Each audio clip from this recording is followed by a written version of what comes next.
Bonjour, je m'appelle Evan Delacroix.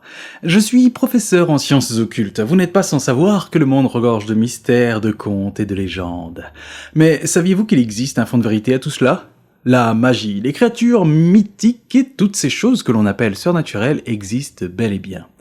En vérité, elles sont tout à fait naturelles. Si ces sujets vous passionnent ou si vous êtes juste curieux, restez avec moi et dans les 10 minutes qui vont suivre, vous saurez la vérité grâce au mystère d'Evan Delacroix.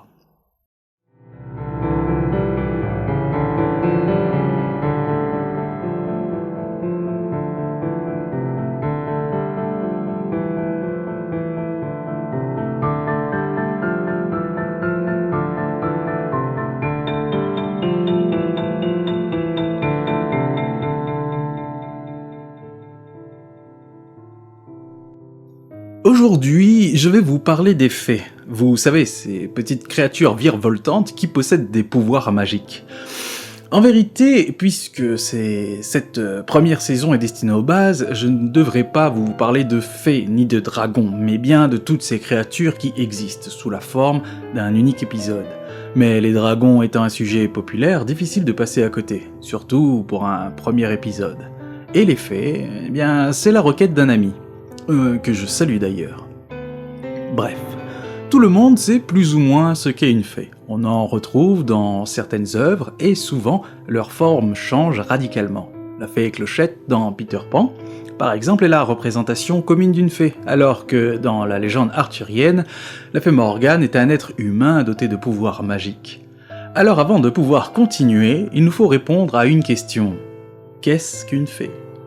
La définition commune de la fée est la suivante, un petit être féminin qui possède des ailes et des pouvoirs magiques capables d'influencer les humains. Cette définition n'est pas tout à fait exacte. En réalité, comme chez nous, les deux genres existent. Elles sont effectivement de petite taille et possèdent bien des ailes. Et oui, elles ont des pouvoirs magiques, mais rien à voir avec le pouvoir d'influencer les humains. Cette légende est due au fait que ces petits êtres aiment jouer des tours aux humains. Essentiellement, les fées s'occupent de la nature, elles aident à la croissance des plantes et veillent sur la pérennité de petits animaux. Mais elles ne le font pas parce que c'est nécessaire, mais par altruisme. Elles peuvent le faire, alors elles le font. Contrairement aux dragons, chez les fées, il n'y a pas de loi. Elles peuvent vivre seules ou en communauté. Habituellement sédentaires, certaines d'entre elles peuvent devenir des nomades en fonction de leur environnement. Voilà, ça c'était pour la définition. Alors, il y a plusieurs ethnies de fées, mais elles préfèrent toutes vivre loin des villes humaines. Bien souvent, les fées sont dans les forêts ou des grandes étendues de nature verdoyante. On en retrouve aussi dans le désert, mais cela est beaucoup plus rare. Les fées sont aussi très curieuses et taquines. Oh, rien de bien méchant, juste quelques petites entourloupes pour s'amuser. Les fées nous voient comme de grands êtres un peu idiots, incapables de voir plus loin que le bout de leur nez. Alors évidemment, lorsqu'elles nous croisent au détour d'un chemin, la curiosité mêlée à leur caractère malicieux engendre forcément quelques petites fourberies. Mais encore une fois, et j'insiste sur ce point, ce n'est rien de bien méchant. Par contre, il est fort possible que vous intriguiez une fée, et que celle-ci se mette à vous suivre pour vous observer. Il peut arriver qu'en fonction de votre sensibilité, vous puissiez la ressentir près de vous. Je ne l'ai pas précisé, mais beaucoup d'êtres vivants ne sont pas visibles par nos yeux d'humains. Mais pourtant, ces créatures sont bien là. Si vous souhaitez en voir, il vous suffit d'apprendre la magie ou la sorcellerie.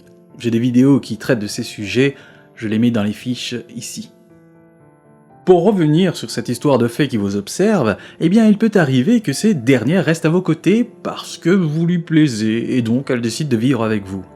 Malgré le côté taquin qui peut devenir un peu frustrant au début, mais qui partira vite lorsqu'elle vous connaîtra mieux. Si une fée décide de vous adopter, cela jouera en votre faveur, puisqu'elle sera pour vous comme un porte-bonheur. Perdez quelque chose dans votre maison, elle le retrouvera. Vos plantes dépérissent, la fée s'arrangera pour que celle-ci ne meure pas, et fera même en sorte qu'elle puisse s'épanouir. Si vous soupçonnez qu'une fée vit avec vous, il est possible d'entrer en contact avec elle, ou du moins tenter de le faire. Cette dernière ne se cachera pas, bien au contraire, elle sera ravie que vous souhaitez communiquer avec elle, et même si vous n'avez pas les yeux d'un mage, vous pourrez quand même ressentir quelques subtilités qui expriment la présence de la fée. Par exemple, une légère chaleur. Cette chaleur indique son emplacement. C'est là la technique la plus simple pour un non-initié de ressentir la présence d'une fée. Il se peut aussi que vous puissiez entrevoir une vague silhouette, probablement brumeuse, un peu comme un petit nuage à l'opacité légère et floue. Malheureusement, les non-initiés ne peuvent rarement aller plus loin que cette silhouette. Vous ne pourrez pas l'entendre, mais elle vous entendra. Vous ne pourrez pas la toucher, mais elle le pourra. Notre condition d'humain nous ferme la porte à beaucoup de choses, mais rien n'est immuable. Ceux qui suivent mon émission depuis le début savent que notre état basique d'humain peut être amélioré. Même si la route reste longue, il vous est tout à fait possible d'apprendre le langage des fées, des dragons ou même ceux des animaux en général. Il est aussi possible de voir au-delà de ce que peut voir notre œil d'humain. Voir le monde véritablement comme il est, avec sa féerie et sa magie.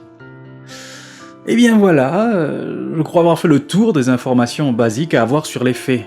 Et bien que l'on en trouve très peu dans les villes, dites-vous qu'il y en a quand même, et que vous avez certainement croisé plus d'une fois. Et qui vous dit que vous n'avez pas déjà été adopté par une fée ? N'avez-vous jamais remarqué que lorsque vous avez perdu un objet, vous le retrouvez tout aussi vite, une fois que vous l'avez dit à haute voix ? Ne vous êtes-vous jamais demandé comment cela se faisait-il que la plante dans votre salon, que vous oubliez souvent d'arroser, n'était pas encore morte ? Eh bien, restez attentif et gardez un œil ouvert. Prenez soin de vérifier chaque détail. Il est fort possible qu'une fée vit déjà chez vous. Et gardez en tête que le monde regorge de mystères et que bien souvent, il suffit de tendre l'oreille pour l'entendre nous dévoiler ses secrets. C'était Evan Delacroix. À bientôt pour le prochain épisode.